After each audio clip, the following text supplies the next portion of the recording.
Tulip bulbs, money laundering, and Warren Buffett. Here is a critic's critique of Bitcoin. We're going to take it down bullet by bullet. All right, this person says, cryptocurrency is the modern equivalent of a tulip bulb.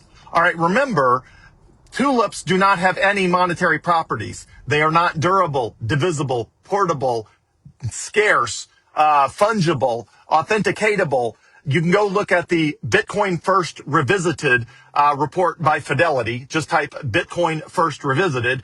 And Fidelity has a nice chart showing all the attributes of a good money. And they compare Bitcoin, US dollars, and gold. They do not add tulip bulbs because it'd be ridiculous, because tulip bulbs do not meet any of the criteria of a good money. So anytime somebody brings up the Dutch tulip mania, it means they don't understand that money has value because of the credibility of its monetary properties. Tulips have no monetary properties. They have, or tulip bulbs, and they never did. The Dutch tulip mania, which was primarily speculative on futures and options and that sort of stuff, it wasn't even the price of tulip bulbs itself. It was people speculating on the future price of tulip bulbs. But anyway, people act like every bubble's a tulip mania, and it's not. Bitcoin is not a bubble. It is certainly not a tulip. And you can go watch my video on my website called Bitcoin is Not a Bubble. Just search my YouTube channel for the word bubble, and it's about a 16-minute video that I did back at the Freedom Fest in Las Vegas in 2024. I was debating John Mackey, who is the founder of Whole Foods, on whether or not Bitcoin was a bubble, and I have all the details for why Bitcoin is not a bubble. Okay, so this guy continues, it has no value outside of what someone wants to pay for it. That is the true of literally everything on the planet. There is nothing in the world that has value other than what somebody will pay for it. There's no such thing as intrinsic value, because a diamond to somebody, dying of thirst in the desert is worthless. Nothing has intrinsic value. It has to do with what someone will pay for it. And Bitcoin's value is derived by the value of its monetary properties, the credibility of its monetary properties, and how good Bitcoin serves as money. And this person says its main utility is for money laundering and the proceeds of crime. Okay, that's ridiculous. Even Chainalysis, the organization that is the official government sort of agency of record for identifying crime and fraud in cryptocurrency, they say less than 1/4% of cryptocurrency transactions are people using Bitcoin for some nefarious purpose. Let me say that again. Less than 1/4% of cryptocurrency transactions are people using Bitcoin for some sort of bad purpose. Meanwhile, between 2% and 5% of US dollars are used for some sort of nefarious purpose. So you're dealing with less than 1/1/4% for Bitcoin, as compared to between 2 and 5% for the US dollar. But of course, this guy doesn't do any research. He just says it's used for money laundering and the proceeds of crime. Whatever. Do some research, my friend. All right. He says currency generates no revenue, products, service, profits, or dividends.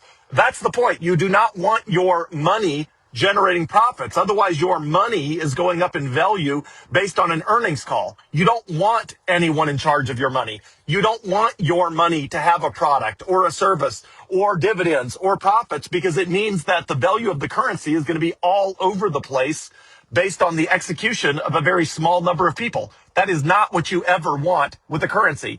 What you want with a currency is something durable, divisible, portable, fungible, authenticatable, and scarce.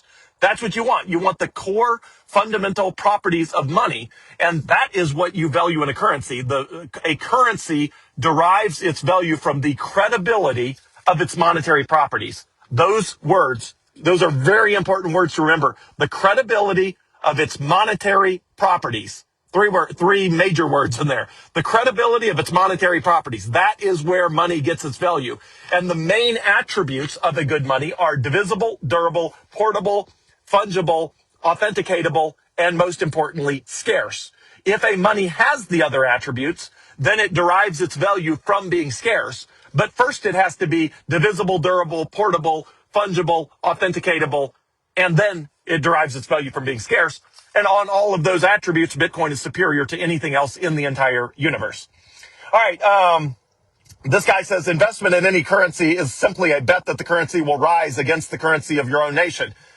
Yeah, that is what investing in any currency is. The reason you own a currency is because you think it's going to be superior to another currency. So this guy says, literally, he gets it. He seems like he gets it, but then he somehow doesn't get it. He says, investment in any currency is simply a bet that the currency will rise against the currency of your own nation. Yes, that's why you want Bitcoin, because it will rise in value as compared to the currency of any nation. So as compared to anything else you could possibly use as money, Bitcoin will become much more valuable. That's the point. But again, this person is critical, and all these people, it's like all bots and stuff.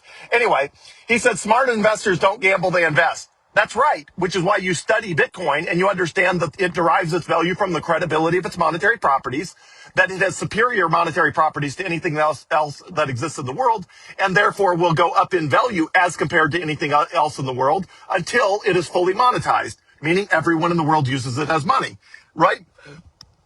Right now, something like 5% of the world owns any Bitcoin, and most of that Bitcoin is a very small percentage that is owned by whoever it is. So at some point in the future, it will be a much, much larger percentage. Then he goes on to say, one second here.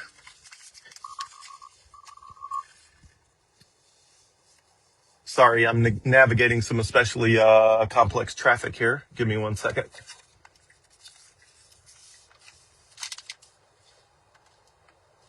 Okay, then he goes on to say, eventually gambling on a bubble supported by gambling fails. Well, I would agree. But again, I did an entire video on why Bitcoin's not a bubble and why investing in Bitcoin is not gambling, because you are investing on the fundamentals of a currency, and the fundamentals of a currency are known.